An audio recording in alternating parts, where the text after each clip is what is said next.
네, 오늘은 민수기 6장 24절 말씀을 바탕으로 하나님께서 원하시는 것이라는 제목으로 여러분들과 함께 은혜를 나누고자 합니다. 아멘. 오늘 말씀은 굉장히 은혜로운 말씀이에요. 하나님께서 우리에게 궁극적으로 원하시는 것이 무엇인지 복 주시기를 원하시고 은혜를 베푸시기를 원하시고 평강을 주기를 원하신단 말이에요. 우리가 비록 죄를 지어서 복을 못 받고 은혜를 못 받고 죄를 회개하면 은혜를 또 받게 되겠지만 그 전에는 은혜를 못 받고 그리고 또 평강을 누리지 못하는 그런 경우가 생기지만 우리가 이제 죄를 멀리하고 이제 회개할 수가 있다는 복. 그래서 회개할 수 있다는 은혜. 그래서 회개한 후에 찾아오는 평강을 우리가 누릴 수 있다는 게 너무나도 놀라운 일입니다. 그래서 하나님께서는 항상 이러한 우리가 복받고 은혜받고 평강을 누리는 길로 인도를 하세요. 그래서 정말로 하나님의 마음이 어떤 마음인지 이스라엘의 역사를 통해서 알아보도록 하겠습니다. 하나님께서는 이 아브라함을 너무 사랑하셨어요. 이 아브라함은 자기 아들의 목숨을 아끼지 않을 정도로 하나님을 사랑했어요. 하나님도 그래서 이 아브라함의 자손들, 즉 이스라엘 백성들에게 목숨도 아끼지 않는 그것도 심지어 자기 아들 예수님의 목숨도 아끼지 않는 사랑을 보여주셨어요.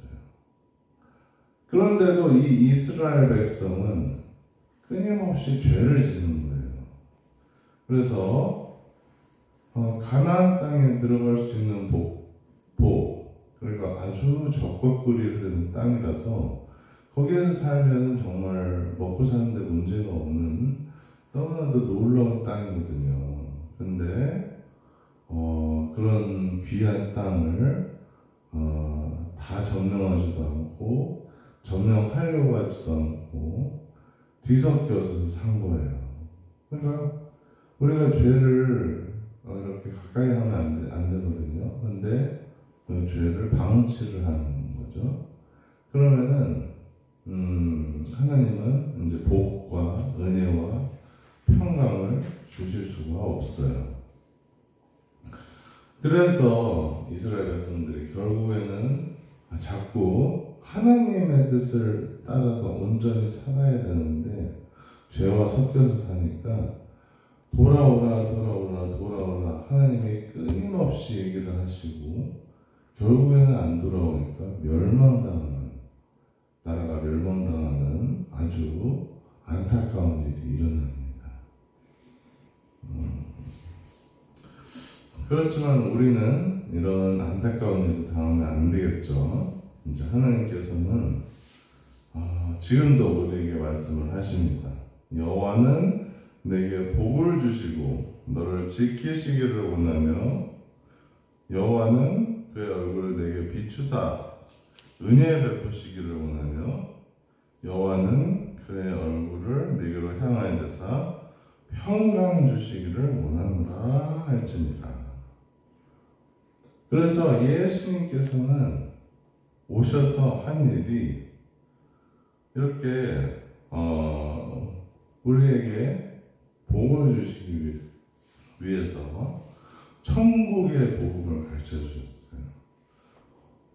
우리가 이 세상에서 힘들고 어렵게 살잖아요. 그렇지만 우리가 소망할 수 있는 것은 우리가 더 이상 힘들게 살 필요가 없는 천국이 있다. 그래서 우리가 이 천국을 향해서 나아간다. 그리고 이 땅에서도 우리가 천국을 이루면서 살아간다. 어떻게? 서로 사랑하는 삶을 살면서, 하나님을 사랑하는 삶을 살면서 그렇게 우리가 살아간다면 천국이 시작되는 것이에요. 그래서 많은 이제 정말 은혜의 열매, 성령의 열매, 사랑의 열매들이 맺어져 갈 수 있도록, 그래서 세상이 더 밝고 천국화되는 그러한 일이 일어날 수가 있게 되는 것이죠. 그리고 또 하나님께서는 은혜를 베푸시길 원하셨어요. 예수님은 회개할 마음이 있는 죄인들을 가까이 하셨어요. 그래서 창녀들, 세리들, 병자들 이런 사람들을 가까이 하셔서 정말로 그들이 치유받고, 그리고 마음이 치유받고 삶이 치유받는 그러한 놀라운 은혜를 베푸셨어요. 그래서 정말 비천하고 힘들고 어렵고 죄 가운데 있고 정말 병 가운데 있는 사람들이 주님 앞에 나와서 치유받는 놀라운 기적이 일어납니다. 그만큼 예수님은 은혜를 주시기를 원하셨어요. 그래서 은혜 가운데 우리가 있게 됩니다. 우리가 비록 우리의 잘못으로 병에 걸리고 우리의 잘못으로 이렇게 죄 가운데 빠져 산다면은 하나님께서는 그런 자들 중에서 또 하나님을 찾는, 죄를 멀리하고 싶고 또 힘든 상황 속에서 구원해 주실 구원자를 찾는 그런 사람들을 하나님께서는 은혜 베푸시길 원하시기 때문에 찾아오십니다. 그래서 여러분들은 그 은혜를 갈구하고 은혜를 사모하시면 너무나도 큰 은혜가 여러분들의 삶 가운데 임할 줄로 믿습니다.